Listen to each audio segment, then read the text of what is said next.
All right, what's going on, y'all? This is BoxingWave. So I'm gonna do a quick recap. I know it's old, but I can't go on without speaking on this fight. Danny Jacobs against John Ryder was a few weeks back, and I did watch it live. I did tweet about it as it was on. Basically, the way that I saw the fight is I scored it 7 rounds to 5 for Jacobs.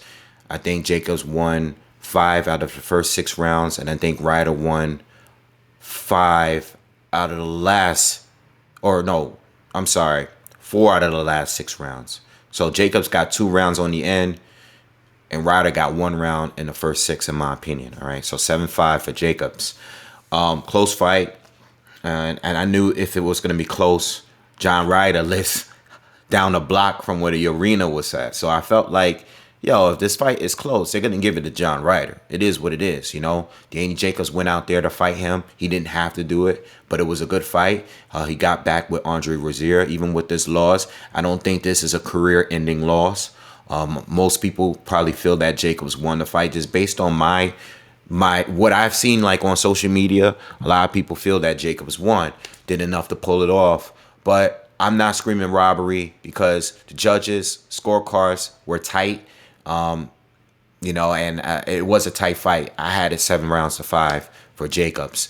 The thing is, Jacobs, I think he was more consistent every round. I think he was landing more scoring shots over John Ryder. I know John Ryder was the aggressor. I know he was the shorter guy, a guy that's wants to get on the inside and smother you a little bit. But I don't think he landed enough scoring shots. Now, those rounds that I gave the Ryder, I gave it to him because even though Jacobs was still consistently landing shots, I think there was a point where Ryder was landing the harder shot, the more, defining shots in the rounds that I gave to him. There was times that he rocked Jacobs a couple times and kept him off balance with certain shots a couple times. So I like those shots. Those are the rounds that I gave the Ryder.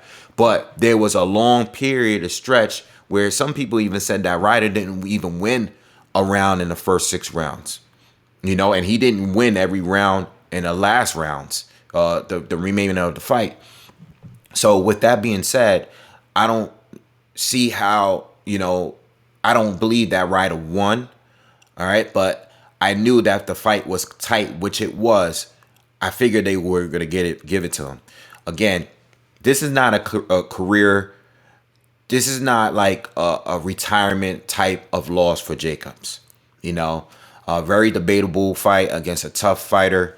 I think personally, it's crazy the way I look at it. To me, Jacobs did better than Callum Smith against Ryder. But Callum Smith got the win in that fight. But Gabe Rosado did better than John Ryder against Jacobs. And he got the loss. And now Danny Jacobs is losing to John Ryder. It's just funny how the way boxing and score and boxing works. Just my observation. You all don't have to agree with that. But when I look at those 3 fights, I think it's all over the place. I definitely think Ryder beat Callum Smith. I think Gabe Rosado might have edged Danny Jacobs. It's very, very close. I think that fight was even more debatable. I think, I'm gonna say Gabe should have got the nod that night. And then I don't think Ryder did enough to beat Jacobs, But anyway, as far as the performance in the future of these two, Ryder is definitely going to get another shot down the line. I don't know against who. I know that they probably wanted a Canelo fight. Obviously, I honestly didn't want that fight. I know that Ryder's name has been attached to Canelo for some time now. I would love to see Ryder fight one of the other former champs at 168. I would love to see a rematch in this fight, but we're probably not going to get that. I don't think Danny Jacobs should retire yet. I think he still can owe us another good fight. It wasn't a bad performance, but you can tell that he's past it a little bit.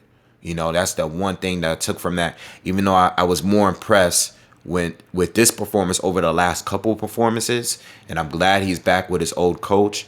I still see that this is not the Danny Jacobs that fought Peter Quillen. This is not the Danny Jacobs that fought Triple G.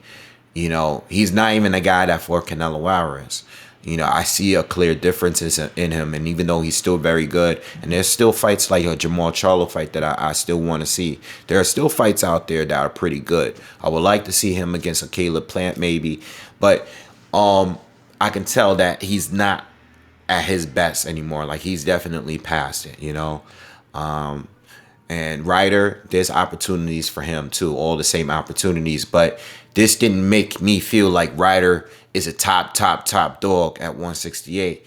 It just made me feel like, all right, he's a good fight. Just like how people are with Deverenchenko down at 160. People wanted to jump in the ring with him because he's a good fight. But he's not a top dog, you know.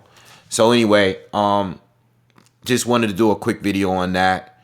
I think this is, I know this is definitely Ryder's career-defining win, but it's a win that I feel somewhat is kind of a gift, you know.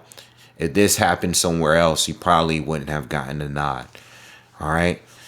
So anyway, I'm gonna leave it at that, and I'll see you guys on the next one. Peace.